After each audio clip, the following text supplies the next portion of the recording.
Well, something you certainly know by now, here in Michigan, we are required to have automobile insurance. But what happens if you're in an accident and injured by a driver who has minimum coverage? Tom Sinas here to discuss some of the options you have to help protect yourself a little better, because you can only do what you can about yourself. You kind of got to worry about the people out there. What's the best way to cover yourself? Well, that is a great way of saying it. Yeah. You know, you can protect you can't really protect yourself against bad drivers. Correct. And you certainly cannot protect yourself against bad drivers who make bad decisions when they buy insurance. Yes. So how do you protect yourself to the extent possible? Sure.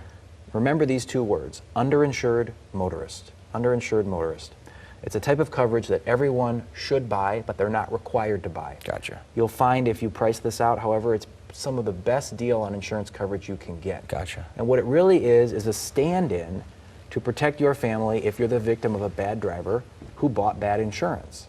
And you wouldn't be surprised to know that many of the bad drivers are the ones that buy the least amount of insurance. Yeah, isn't that interesting? Because either that's sometimes all they can afford, or that sometimes all the insurance companies will give them because they were a bad driver to begin with. Right? Interesting. We talked a few weeks ago about hit and runs and the importance of uninsured motorist coverage Right. to protect you from a hit Right. and run. Underinsured motorist coverage protects you when you know who hit you, you know who harmed you, but you find out that that person in fact only has minimal coverage. What's minimal coverage? Well, it's going to change in a bit, but right now the minimal coverage is $20,000 per person to be legal and on the roadway with an insurance policy. Well, what happens if you're catastrophically hurt because of someone else's negligence and you can't work again?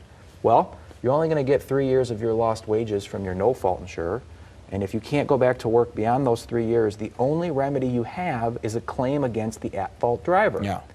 But what if the at-fault driver only has $20,000? Correct.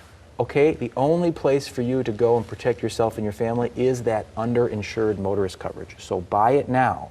If you're involved in an accident that may involve underinsured motorist coverage, be careful, because there's a very complex set of rules that applies to perfecting these claims. Okay. But hopefully you'll never be there. Sure. And you just make the decision to know that you bought underinsured motorist coverage and it's there, and hopefully you'll never need it. In a nutshell, you're buying it from your carrier, and essentially Yes. they would be paying you out if the person who injures you can't properly pay. That's Is that exactly correct? right. You buy it from your own Your own carrier, guy. and they end up standing in the shoes of that There you bad go. driver. And you'll see it on your itemized bill every 6 months if you choose to buy it. That's right. And it's That's very right. And if you don't inexpensive. have it, call your agent. Yeah, and where do we need to track you down, Tom? You can find us online at www.sinusdramus.com. Give us a call at 616-301-3333 in West Michigan, or shoot us an email at info@sinusdramus.com. All right, Tom, thanks. Thanks, Derek.